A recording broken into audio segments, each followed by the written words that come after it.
Hello, and welcome to another episode of Surviving Out of Spite. I'm your host, Samantha Sauer. Today, Levi is not with me, but we do have a fantastic co-host, and if you attended our conference in March, she will look very familiar to you, but she has a lot of titles after her name, so I'm going to let her introduce herself. But here's Madi. Thank you, and hello everyone. If you don't already know me, my name is Madi Cheever. I am a registered dietitian nutritionist and certified health education specialist. Some of the letters are just licensing and master's degree, all the good jazz. But I am the face and founder of Type 1 Type Fun, which is a Type 1 diabetes education and advocacy company. Feel free to find me online, especially if you have Type 1. Where are my people at? But we were, yes, if I look familiar, I am. If you were at the conference, we had a fun time there learning a little bit more about specifically how T1D and gastroparesis can come into play. So I think that might be what we talk about today, if that sounds like a game plan. Yes, and as a type 1 diabetic myself, Madi has been very helpful in figuring out some of the not so fun and super complicated parts of having slow and unpredictable digestion and having to deal with blood sugars. So she's a wealth of information, and we're very lucky to have her on today. And some of our other focus, besides type 1 diabetes and gastroparesis, because Madi is a dietitian, we were going to talk about some of the issues that come with finding food, understanding food, and not digesting food very well when you have gastroparesis. So I know I've talked on previous podcasts that some of my healing with food, my relationship came from learning how to cook for other people. And then that kind of turned into trial and error of figuring out what worked for me, what I liked, and now I have control issues when other people want to make me food. I'm like, no, I'll do it myself because I know what I like to do. So there's a lot of issues that come with gastroparesis and food that go beyond just the digestive part, that physical piece of it.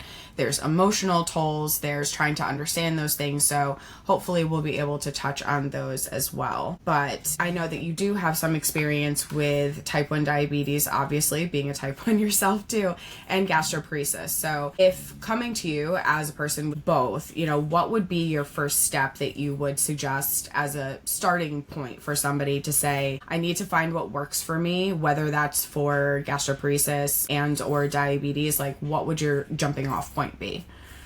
Yeah, my jumping off point is actually the same if someone comes to see me or if they want to figure it out themselves. And I am kind of a data nerd. The more information, the better.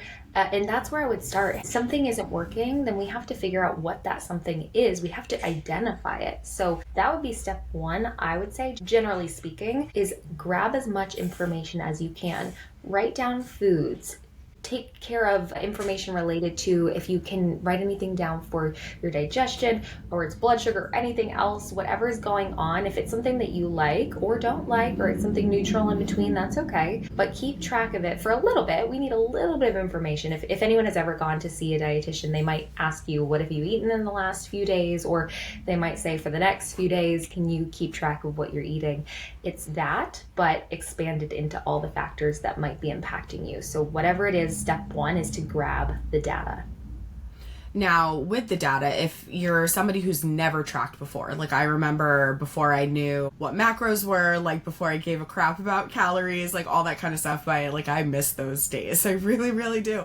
But do you have an app or like that place that you would start, or a way to learn about counting calories, or a resource that you might suggest for someone who's completely new to the space and knows absolutely nothing? Like they just got dropped in with these crazy diagnoses, and if anyone else's experience is similar to my own, that the first dietitian that I saw just was like, here's a book on carb counting, and sent me on my way.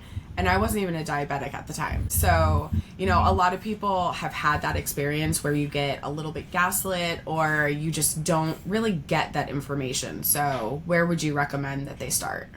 Yeah, and I want to say two things here. The first thing, I'll answer the apps question. So if you do have a resource that you like, use it. There are a ton out there. So some could include MyFitnessPal, Chronometer, Calorie King, all of these food tracking apps. You could maybe use Google AI is an interesting new one. So True. Be cautious though, because a lot of these applications don't always have perfectly accurate information.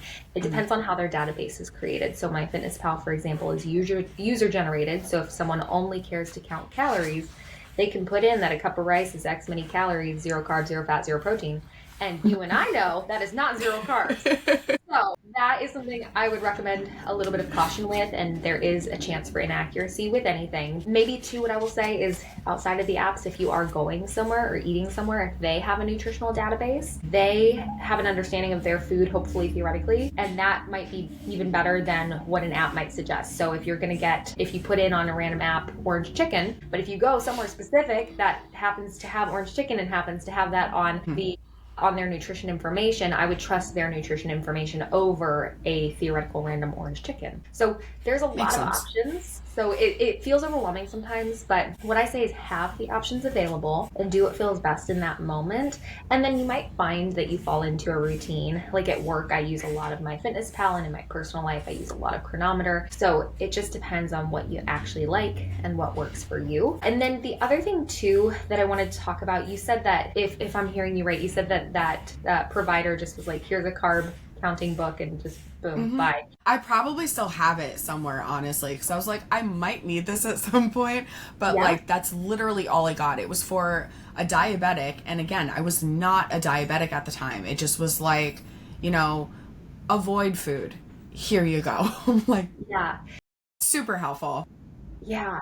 And that I have some of my OG stuff too. I have a stress closet over here, so it's in the stress closet, but I have some of that stuff too, and the intention is to be helpful, which I appreciate, but the lack of personalization, just there's that personal piece that's missing sometimes. So I just want to say, because we already had that conversation, is if you feel slighted, or if you feel like your feelings were not considered, or if you feel however you feel as valid, but do your best to act on it if you can. So if you don't feel supported, can you find a different care team? If you don't feel heard, can you find someone who will listen? Make sure maybe that they also have credentials and that jazz. I'm not saying just go willy-nilly, but if you can advocate for yourself, that will take you so much farther. You have worth, you are valuable, you are important, and that deserves to be appreciated in the healthcare space. And as a patient, I appreciate hearing that from somebody who's in the healthcare space, because we've all been in that situation. We've all been gaslit. We've all been kind of pushed aside, or maybe just not seen somebody on their best day, which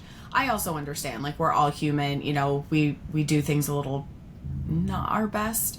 But especially in this situation, and I know from my own experience that talking about like the fear around food can be very scary to talk to somebody about, because you don't know how someone's going to interpret that, especially if you've had an eating disorder in the past, or maybe somebody has accused you of an eating disorder, but you really have a digestive disorder like gastroparesis, or you're in that situation, so you know that there's an issue, you have these questions, you have a fear around food, maybe some food, anxiety around food. I've been there where there are times I was so tired of throwing up that like I just did not want to touch food at all. And being honest with somebody about that is very difficult, because assumptions are made the moment you talk about, food fears. Do you have any, I'll just say like tricks in your back pocket, right, of something to kind of help maybe alleviate some of those food fears, or maybe how to talk to a practitioner if someone comes to you like myself and says, I have gastroparesis, I don't have an eating disorder, I don't have any experience with one, but I feel a very weird relationship around food. Besides just being scared to eat it, maybe being scared to try new things or try new volumes of things. What would you, if you have anything, recommend to somebody to say, this is maybe one step to take toward getting through that fear and maybe trying new foods, or at least feeling a little safer around trying new things? Yeah, and I think that was a lot. Sorry. No, that's great. I think I have two responses. I'll give them quick and then I'll elaborate. So number one, ask why. Number two, explain and be honest. So when I say ask why, ask yourself why. Why do I feel this way? Where did this come from? What is happening when I experience X, Y, or Z, or see X, Y, or Z, right? We can often find that if something is upsetting to us, there is a trigger of some sort from maybe a previous experience, or some time or something in our life that contributed to that, whatever that feeling is. So ask yourself why. If you can, do the digging, see if you can figure out what the connection is. I think knowledge is power. So if you understand what's going on, you might then be able to do something about it. Yeah. So ask ask why. And then number two, be honest. I love how you articulated yourself just then, because you said, hey, I do recognize that maybe there's some food patterns that are potentially a little bit abnormal compared to someone without any digestive considerations. But I'm not someone who has had an eating disorder, X, Y, or Z. And I think when you explain in that way, and again, maybe it's a bold sense of confidence, but I believe that if you find the right provider, they should say, hey, thank you, I hear you. And if you don't have the right provider, you may not feel heard or seen or appreciated. You might feel like they think you're lying. There are other things that can happen too. So if you think everyone in your life is lying to you, maybe that's a little different. I'm not just talking about that provider. Yeah. But if it is purely that provider or something about that person that maybe you don't feel aligned with, then I would just question that. Okay, again, why? And you've been honest, you've done your part, right? As a patient, as best as you can, you have to bring the information to the table. No one knows your body like you. So you have to advocate for yourself and articulate what's going on. And then from there, the provider should step up. And if you feel like they haven't, then maybe they aren't the best one for you. So those are my two.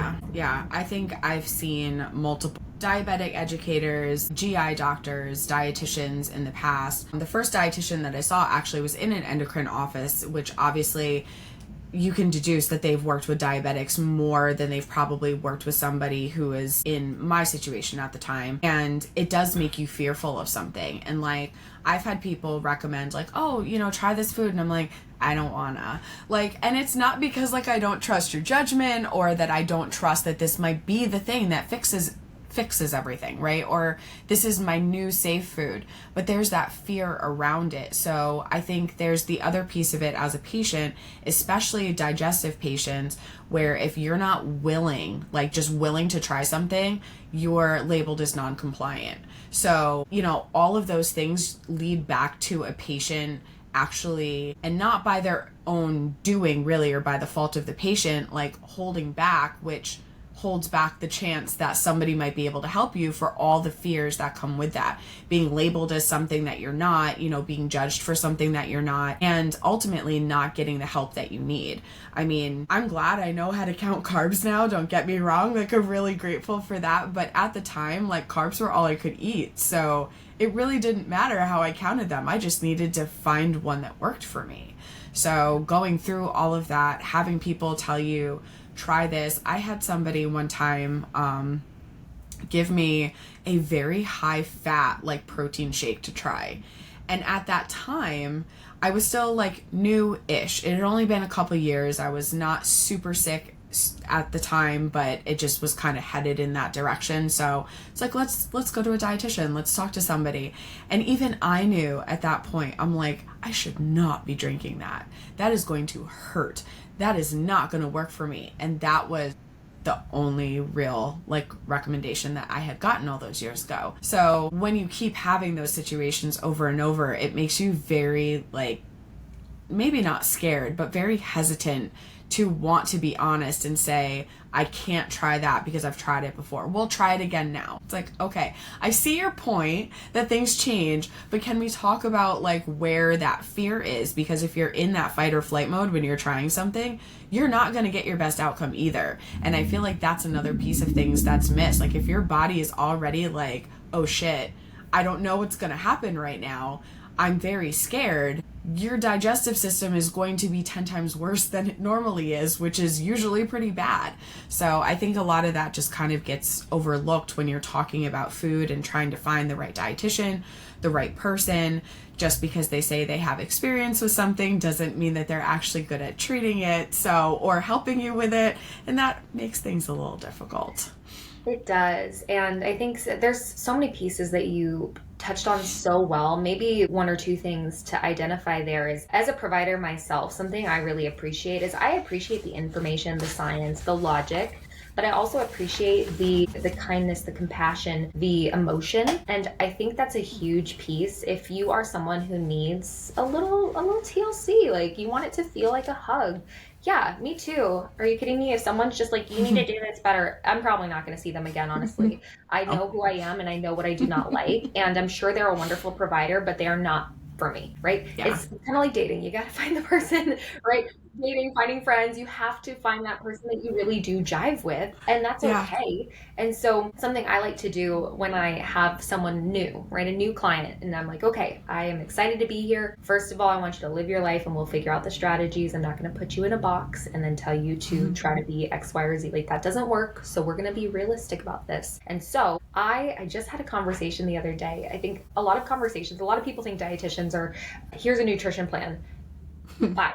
Which a lot of the times it has happened, unfortunately. I am like, okay, I hear you that you want a meal plan, but if I give you something that you don't like at all, what does it do for us? Yeah. And so we have that conversation like, okay, well, what foods do you like? What, excuse me, what don't you like? Why do you want a meal plan? What are your goals? If you can understand to a greater depth what someone actually wants, they might ask for something on the surface. I love to dig further though. Say, hey, what's actually going on? Who are you? What do you want? What would benefit you?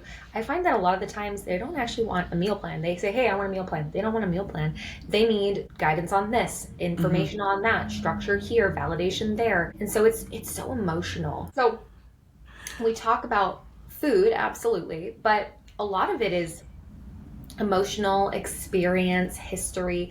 I ask people to over-explain, overshare, like be fully honest. I will just trust that you are telling me the truth until you give me a reason to otherwise. And I think a lot of providers, especially the ones that'll just say non-compliant. Yeah, it's the opposite. So find someone that you feel will give you the benefit of the doubt. Be honest with them, with the good and the bad and the in between. And I think that will take you farther. And this was the example I was going to give. I just had a conversation with someone about how we wanted to figure out some protein options. And when I tell you, we spent 40 minutes going back and forth. Okay, what about this? No.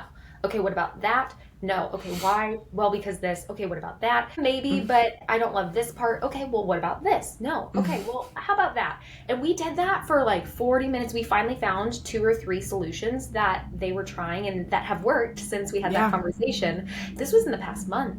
And I'm like, hey, that's okay. I mean, I'm not going to take it personal. Shoot down the ideas you don't like. If it doesn't work for you, you're not going to be successful. I want you to be successful. So if the provider has your best interest in mind, you being honest is only going to be helpful. Yeah.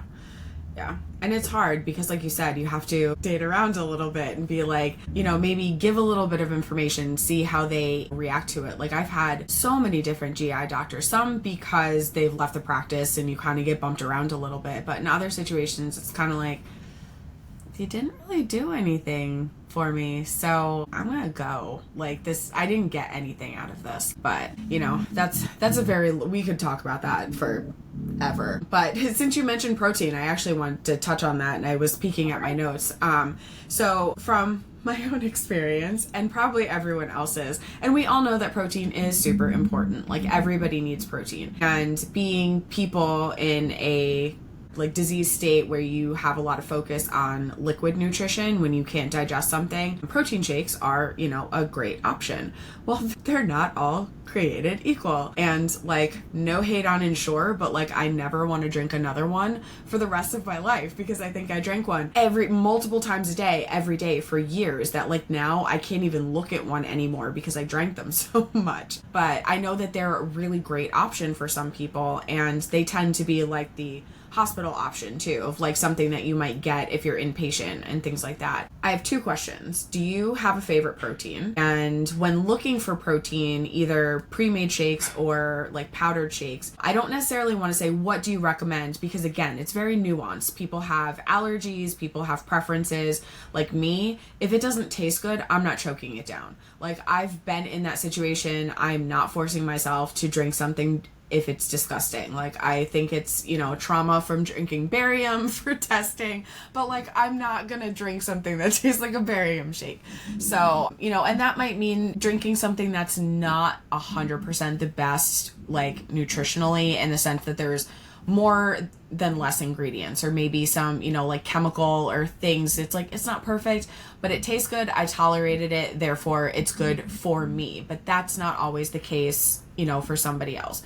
So how would you maybe take a look at something, or maybe a piece of advice that you would give to somebody looking at ingredients, or how to trial and error that? Because it's going to be trial and error. I think I've had I don't even know how many brands of protein shakes over the years. And I've got like 3 in rotation right now that I use brand wise, that I kind of shuffle through, that I tolerate all of them, but I shuffle through them so I don't get sick of any of them in one shot. So Yes, and that right there, you actually answered the first question. I think variety is key. So I have some favorites, but they're for different reasons. So if someone is not tolerant of dairy, then I like this for a certain reason. If someone is lazy like myself, I like a pre-made shake. If someone wants to have, yeah, right. If you want to take it on the go, maybe a powder as opposed to a liquid so that you can get through TSA, because I travel all the time. So I have different favorites for different reasons. Also, I don't know, I just go through these little seasons. Have you ever had like, oh yeah, this is my favorite yogurt, and then one day you literally can't?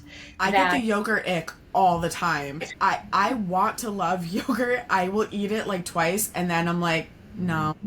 I get it. That happens. If that happens to you, valid. If it's a texture thing, one of my favorite recommendations, by the way, is to just either blend it or mix it with a little bit of water. If it's too thick, thin it out. If it's too thin, you can add some thickeners of some sort too, but of course make sure that it is digestion friendly. But there are ways to mix it up. I will hack your foods.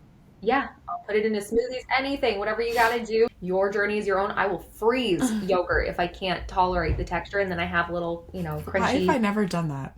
Dude, you should totally try it. It's so good. I talk about this all the time. I'll either do like yogurt bark, or I'll do little yogurt bites. Why have I never done that? All right, well, I know how to not waste the yogurt in my fridge now. Okay. Yes. And worst case scenario, you can also make bagels out of it. If you need any bread advice, I'm your gal. I love bread. Bagels, focaccia, pizza, you name it. That's my thing. Homemade and carb mindful and protein high. Good stuff. So that's my first answer, is the favorites. I don't have a favorite, but I do, and it changes all the time. So there's not one brand that I would specifically say I absolutely recommend, especially if I recommend something that's whey protein and someone has a dairy allergy, like, please don't listen, So yeah. That's one thing there. And that, I think, opens up the door for how we shop for these products. So a lot of the time, people say, okay, well, what's better, this or that? Well, what do you need? And they're like, what do you mean? What's better? No. What do you need? And then I don't understand. I'm like, well, for example, this one maybe has more carbs and it has more protein and it has more fat. That might be advantageous for someone who wants a little bit of weight gain, which is cool. And so that could be more advantageous than the low carb, low fat, low protein, whatever option it is. I guess it's not low protein if it's a protein shake, but So maybe that's a little difference. And so for me, I'm not specifically on a weight gaining journey. I wouldn't really lean towards that one. I would lean towards maybe the protein focused one, also because your girl has to take insulin for it. So minimal carbs, helpful, easy. But that's kind of, I look at the nutrition label in so many ways. And so if you want to look at ingredients, then whatever works for your body, I know it's my non-answer, but whatever works for your body is what you should focus on. People will tell you, you absolutely should eat this, you absolutely should not eat this. And if someone is so hardcore about their rules like that, I do kind of question it a little bit. I love the confidence, right? Respect, cool. But if someone says you cannot eat this terrible, but okay, unless we're talking about the extremes, okay? I have a lot of people who be like, oh, what about hard drugs? No, we're not talking about that, okay? We're talking about like, if you see whey protein versus a beef protein isolate, does either work for your body? Fine.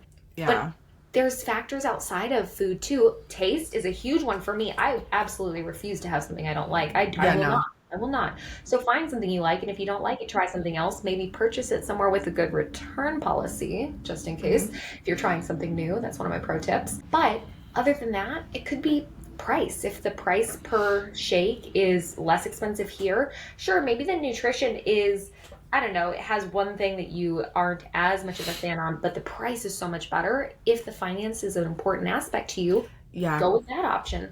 So all of a sudden, there is no answer. And I think that can be overwhelming, but I think it can also be empowering, because there is no right answer. Do what you need to do for yourself. And if you're truly questioning it, or if you're truly unsure, that's where I would ask a specialist, say, hey, I have done my research. I've looked into these things. I am really scared to make the choice between this or this. What should I pick?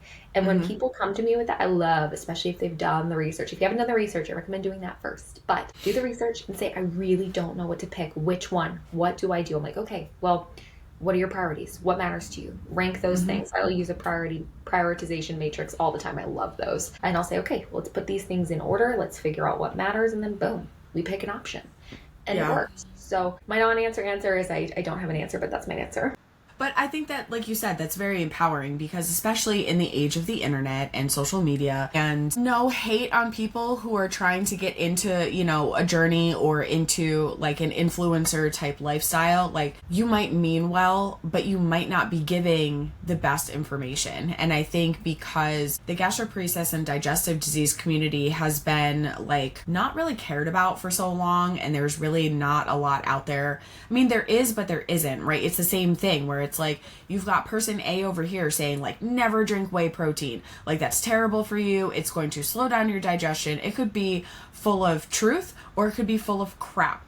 Either way, if it's just that is like the gospel, that's what you're doing, and if you fall out of that, like you're doing it wrong, that, in my opinion, that's not a person to be listening to. On the same side of people saying go dairy free or go vegan or, you know, go gluten free.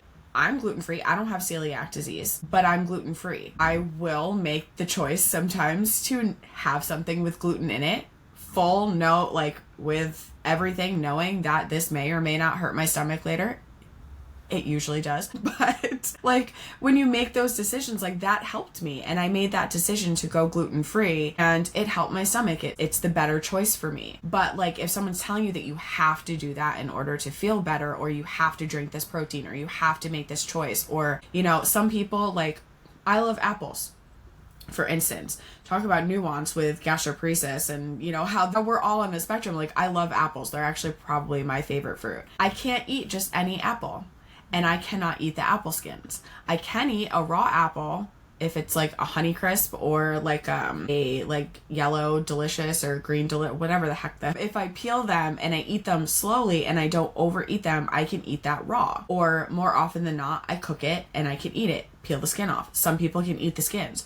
You've got somebody over here telling you don't eat that. You've got somebody over here saying go ahead and eat that. Somebody over here telling you eat vegan. Someone over here saying don't eat that cheese, or go eat organic, or only do this. And it's like you get so overwhelmed that it's paralyzing. And then you are like, I need a specialist. And then you've got all these specialists that you're basically doing that same thing over again, trying to make that same decision, like, who do I talk to? And I think that, and I know we had talked about this here on the podcast, and I know you and I have had a conversation about it, where that trial and error, where it's like, where you're so paralyzed, you have to make a choice, right? Because it's not do or die, but essentially like do or die. You gotta like make that decision, and it's terrifying. So if you're going to try something, if you're going to pick something, if you're going to make that decision, it's hard to really know where to turn when someone in your ear on the other side is telling you that it's wrong. And I think that just you saying that there really isn't an answer, it's kind of, at least the way I took it, was kind of cut out the noise and just decide what's important to you. You know, it's like, do you feel like you really want to be gluten-free? No? Okay, so don't. But when you have gluten, do you notice an uptick of symptoms, you know, and what are those symptoms? That goes back to tracking your food, you know, keeping some sort of food diary, or even just a symptom diary. And that data can be really helpful because you can notice those trends. You say, okay, my stomach hurt after I did that for, you know, a couple meals or whatever. Now I'm going to try it. And no one forced you into that decision. You made that decision in the crazy knowledge that's everywhere of just people kind of throwing things at you all the time. And it's just, you don't know what to do. And it's scary, especially when you might throw that up later, because nobody likes doing that. It's painful. If you're like me, it can be very violent, trying, you know, like when the food is trying to make its way back up out of your system, or if it's sitting in your stomach for who knows how long, you're in pain. So you really are super careful about making decisions that might cause one of those things that basically put you in pain.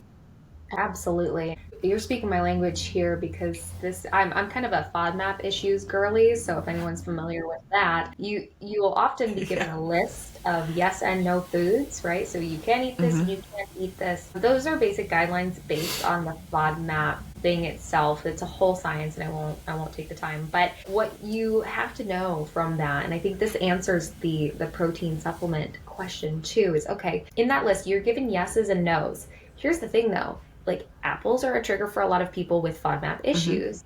I can eat an apple, no issue.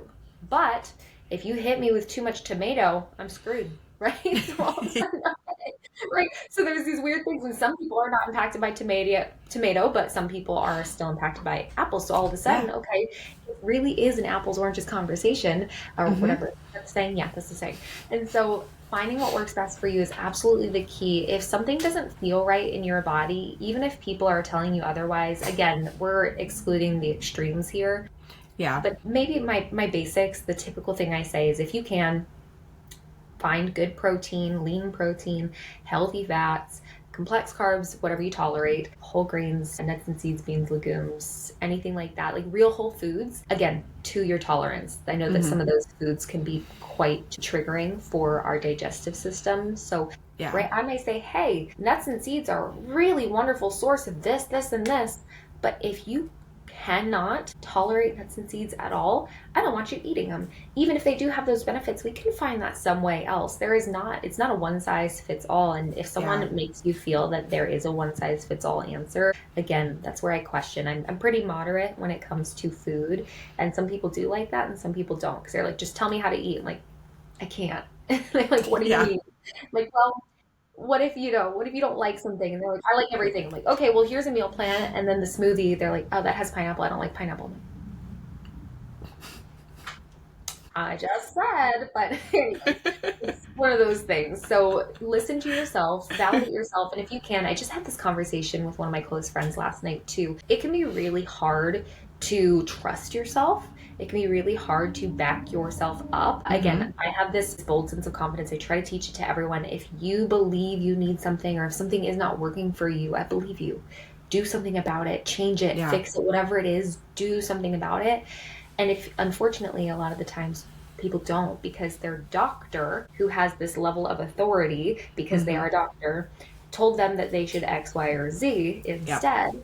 And so it gets really confusing, because you're like, the professional, but me, I say trust yourself and figure out as you go what can work. Because maybe we do need to have some sort of fruits and veggies in our life. Maybe we do need to have protein in our life. Maybe we do need to have all these good things. Maybe we do need to be physically active, right? Those basics, the very basics. Maybe you need some hydration, basics. Yeah. Then from there, it's completely on you and what you need and how you respond, what you like, what you don't, what matters to you. And if you trust yourself and prioritize yourself, then I think everything else will start to make sense. And hey, if you lose a friend or lose a provider in along the way, in the journey, find the people who do hold on and who are there for you in that choice, whatever it is. I think it will. I don't know. I think it makes a huge difference. It does. Finding the right team. And I know that even just for myself, finding the right people to listen, or to, even if and I appreciate somebody who says, I don't know the answer, or this is not my specialty, instead of just giving me an answer that you think maybe I want to hear or think is the right answer. I'd rather you tell me you're not sure. I respect that, because nobody is meant to know everything. And even, I can throw 800 questions at you. I'm like, oh, you're the expert, I'm going to throw a bunch of questions at you. You're not going to know the answer to all of them, because some of them are nuanced. Some of them are very specific to my condition. Some of them are conditions that maybe you don't work with enough, so you just don't have the experience of that. And that's okay. Doesn't mean, that anything that you can provide is less than because you don't know something about it. And I wish that more providers did kind of take that take. I'd rather you tell me I really have no clue what to do with you. Be like, that's frustrating, but I appreciate the honesty, and we can move on to something else, because sometimes you don't know what to do with me, and that's okay. Well, we can deal with it. But absolutely. There was one last thing I wanted to touch on that I kept trying to, brain forgot.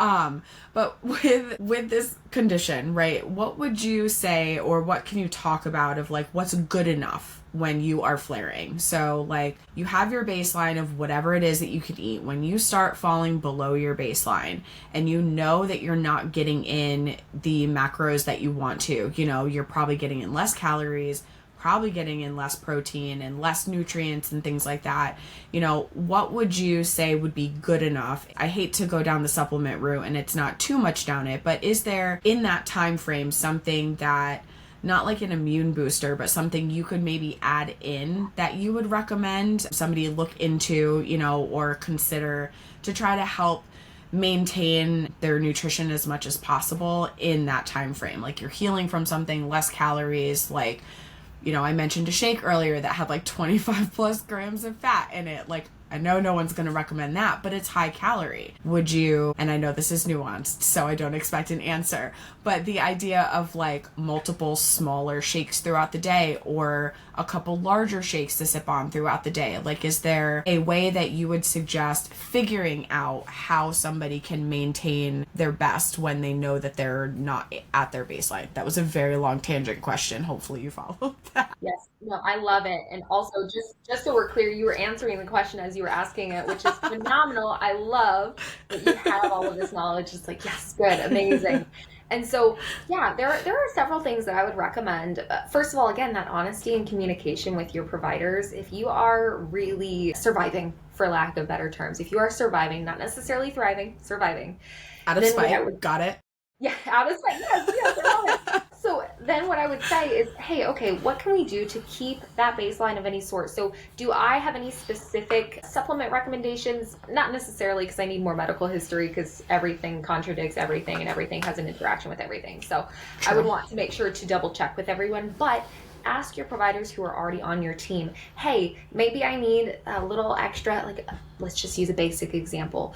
If you are not able to get your nutrition fully from food, maybe a multivitamin is a really great thing to supplement in with. Now, that multivitamin, there's a million multivitamins that you can pick from. So it's dependent on what you tolerate, what works well for you, what your doctors do or don't recommend. And you can try your best to pick from there. But absolutely, I think maybe another thing too is giving yourself kindness and patience. It sucks, just for lack of better words, it sucks to be in that position when you don't feel like you can do the things you want to. You just have to do these for now. And whatever that is, give yourself that kindness. If it is smaller, more frequent meals, if it is the basics, if it is making sure things are really cooked or minimizing the, I don't know, fat, fiber, whatever it is that's triggering for your system right now, then that is okay.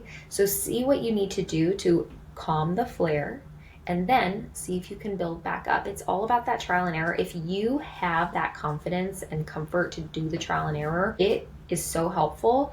You may not know the answers, but go for it just a little bit. I talk about this in elimination diets all the time. The elimination diet, the goal is not to be on an elimination diet. The goal is to eliminate for just a few weeks and then add back in as much as humanly possible that is not triggering for whatever someone's eliminating. And so I think about it in the same way. I'm like, okay, think about it like an elimination. Great. Go to your basics, your bare minimums, hold there for a sec, see if you feel better, and just get to that baseline. And then when you feel better, work your way back up. For example, I would not recommend that you all of a sudden eat 3 apples to get your fiber intake back up. Why? Because we know how that's going to work. It's not going to work. I also probably wouldn't eat 3 apples because here's the thing, right? Apples I'm fine with, but too many is also a trigger. So, okay, right? So that's part of how I would look at this whole idea is, yes, if you need some supplementation, dietitians are taught nutrition over supplementation. However, I think that supplementation is essential. Like there's no life I could possibly live healthy enough, eat clean enough, run every minute of every day, no stress, perfect sleep to not need insulin. Hello, your girl is type 1 diabetic. We need our insulin, right? So there's no level of healthy living or perfection that I could achieve to not require insulin. So therefore, I know that there is power in these medications, right? I think I live in a world where I believe that medications can be helpful. Sometimes they're overkill, right? Sometimes they're necessary, and sometimes they're in the middle. And I think the same of supplements, and I think the same of our food choices. So sometimes super essential. Sometimes take it or leave it. and sometimes it's somewhere in the middle. And so you have to make that choice. And again, as best as you can, we kind of lost these cues, I think, especially anyone in the current adult generations and older have lost a lot of those intuitive cues. The kiddos are still learning and hopefully learning, but we've lost a lot of those intuitive cues. So as best as you can, ask yourself why. There's that question again. Why? What? How? Where? When? All of the W's, right? And if you can find some of those answers, it may not be perfect, but it'll put you in the right direction. I always say if it works, great. And you keep going. And if it doesn't work, not great, but great. We can learn from it. We can do something about it. We can take that next step. And I think that's where the empowerment comes into play, because if you don't have the answer, I don't expect you to all of a sudden, ping, find the answer, right? But if you take one step, you'll start to figure it out. I know the blood sugar, this makes a lot of sense for us with blood sugar, right? If your blood sugar goes high, maybe there was something that didn't work out. If your blood sugar goes low, maybe there was something that didn't work out. If your blood sugar stays in range and is wonderful, ooh, okay. But even if you go high or low, right? We don't want to go high or low. We want to be in that nice middle, like unicorn 100. But if we go high or low, it may not have worked out, but we can figure out what to do with that information. There is an answer within the non-answer. So if you're looking for those things and finding those things, listening to your body, listening to your heart, listening to what your mind is telling you, your gut, listen to your gut. As hard as that can be, I recognize. But it's like, you want me to listen to this thing? Like, I know. It doesn't know what it's doing. But if you can, I guess in a theoretical, metaphorical sense, then it will probably at least get you one step in front of where you were. And that step can lead to another. And that step leads to another. We don't hike a mountain in one step, right? Take one step at a time. Step, step, step. It may take miles. You'll eventually get to the summit. But the summit, you may not even be able to see the summit right now. And that's okay. Yeah. And I think that's where a lot of people are. Even myself, like I've been a diabetic for over a decade. I know you've been diabetic forever. And same with gastroparesis. I mean, granted, my gastroparesis came first. That's always a question. They're like, did it cause? I'm like, no, it's the other way around for me. Chicken or egg. But, it's like I've been doing this for so long, and even still, I'm like, what the hell did I just do? Like, and that goes whether something worked or didn't work. Because I'm like, how did I make that happen versus like, how did I make that happen? Like, very confusing. And that's like a lot of where the ideas that we've had of conversations to talk about here is that we want to try to span as much of that as we can. That even if you've been doing this forever and you've been a diabetic forever, you've had gastroparesis for years, like we want you to come here and be able to say, I didn't learn everything new, but I was able to take something away from it. In the same way that somebody new can be like, I didn't know I could do that, or I never thought about it that way. So, that way you can come here and get something. We can't be everything to everybody, but we want to be something to everybody. So, but I also know that we could keep talking, so I will. I know it. I will cut us off here. But thank you so much for joining us today. I really appreciate everything, and I know that people are going to take something, probably more than one something, away from all the information because you've been a wealth of knowledge. So we appreciate it. Thank you. And if anyone needs anything, I'm here. I say this all the time. I'm literally a professional diabetic, and I still have highs and lows, and that's okay. It's about learning and growing. We live our life. We figure it out as we go. That's valid. So again, type 1, type fun. If you even just want to say hi and, introduce yourself or something, I'd love to get to chat. Find me in the Instagram DMs. But thank you. This has been so awesome. I think you are crushing it as a human, and also with all of these complex things. This is complex. It's overwhelming. It's a lot. It's stressful. It's tough. But so are you. So remember to give yourself that credit. Everyone listening, give yourself that credit and keep freaking going. Yes. And do it spitefully. And thank you. We'll see you guys in the next one. Bye.